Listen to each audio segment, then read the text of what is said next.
Bismillahirrahmanirrahim. Assalamualaikum warahmatullahi wabarakatuh. Salam sejahtera untuk kita semua. Selamat pagi para hadirin yang ada di rumah saja.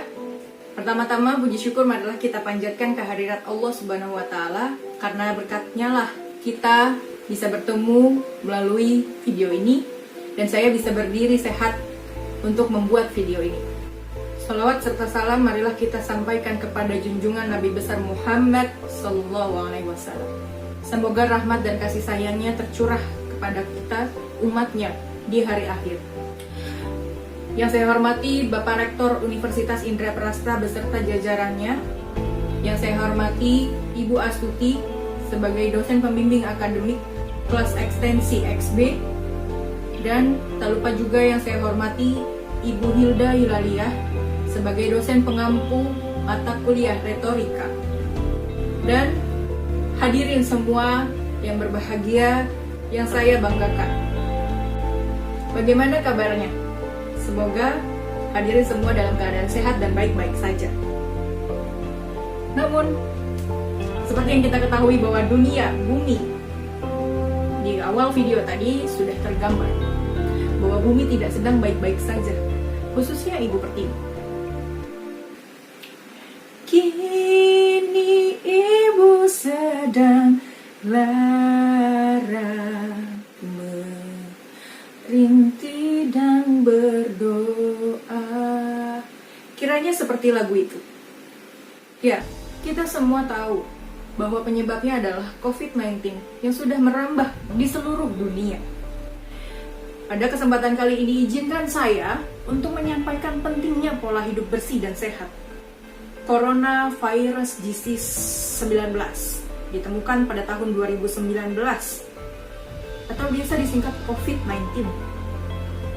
Ini menyadarkan kita bahwa betapa pentingnya perilaku hidup bersih dan sehat untuk selalu menjaga kebersihan diri, untuk selalu menjaga asupan yang kita makan.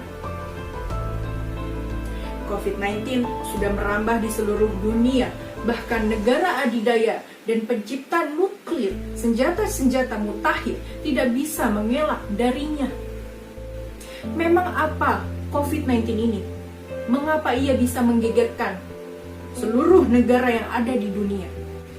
Mungkin kita sudah mengetahui bahwa COVID-19 hanyalah virus mikroorganisme yang berukuran 120 hingga 160 nanometer.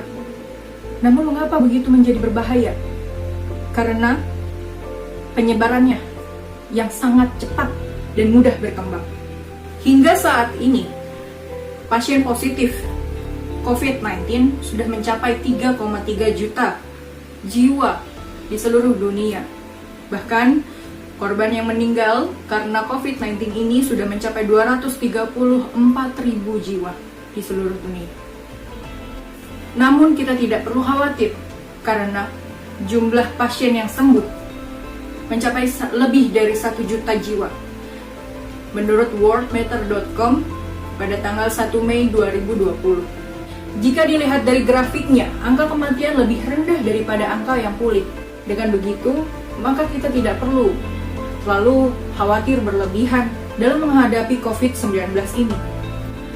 Sayangnya, masih ada saja oknum yang menolak pemakaman korban COVID-19.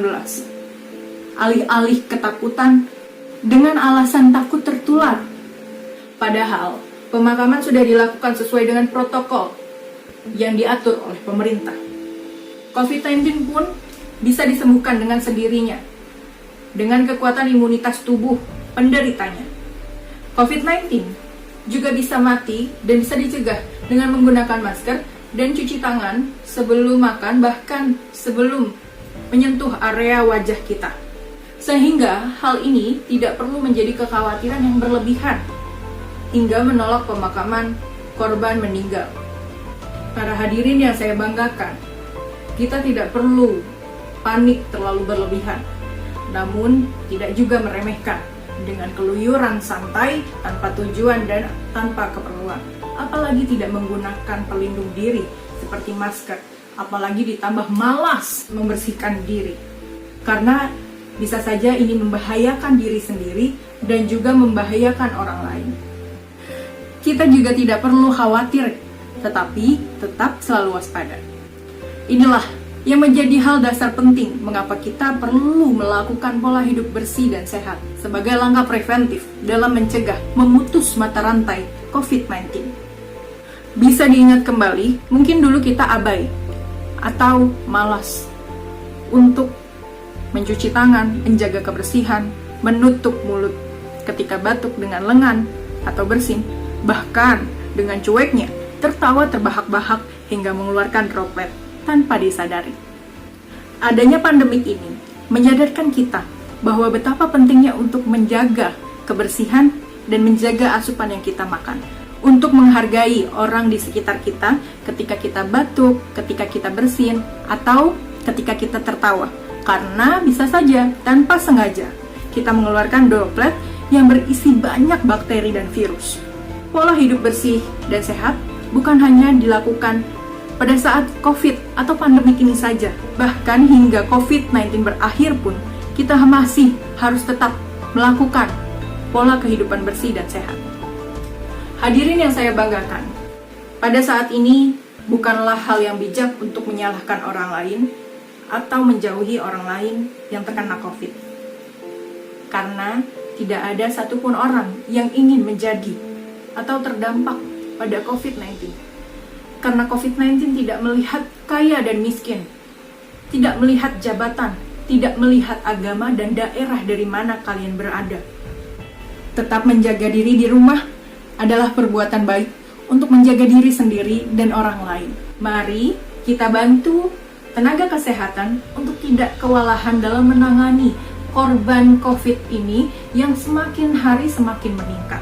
Dan kita bisa menjadi pahlawan dari para pahlawan dengan cara berada di rumah, memutus mata rantai, mengikuti anjuran pemerintah, melakukan physical distancing, bukan social distancing. Karena kita tetap bisa bersilaturahmi, tetap bisa menjaga keakraban dengan saudara, kerabat, teman, dan kita juga bisa belajar, beribadah, dan bekerja dari rumah, menggunakan teknologi yang sudah canggih pada saat ini. Tetap menjaga kesehatan baik jiwa dan raga. Jangan panik, jangan stres, dan periksakan diri jika mengalami gejala COVID-19. Jangan takut untuk berkata jujur, karena kamu akan ditangani hingga sehat dan kembali berkumpul bersama keluarga. Semoga kita selalu sehat dan selalu dalam lindungan Allah Subhanahu wa Ta'ala, selalu dijauhkan dari mara bahaya, pandemik maupun wabah apapun. Demikian yang bisa saya sampaikan.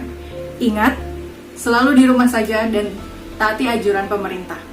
Tetap menjaga pola hidup bersih dan sehat. Tidak perlu panik terlalu berlebihan, tapi tidak meremehkan. Tidak perlu terlalu khawatir, tetapi tetap selalu waspada. Ku lihat ibu pertiwi, kami datang berbakti. Lihatlah putra-putrimu menggembirakan ibu. Semoga Ibu Pertiwi kita tercinta segera pulih dan kita bisa beraktivitas kembali seperti sedia kala. Mari saling bantu-membantu, bahu-membahu mereka yang kekurangan. Jangan sampai ada yang kelaparan karena tidak memiliki penghasilan karena adanya COVID ini. Sebelum saya akhiri, mohon maaf apabila ada yang salah dalam ucapan maupun tutur kata saya. Wabillahi taufiq wal hidayah.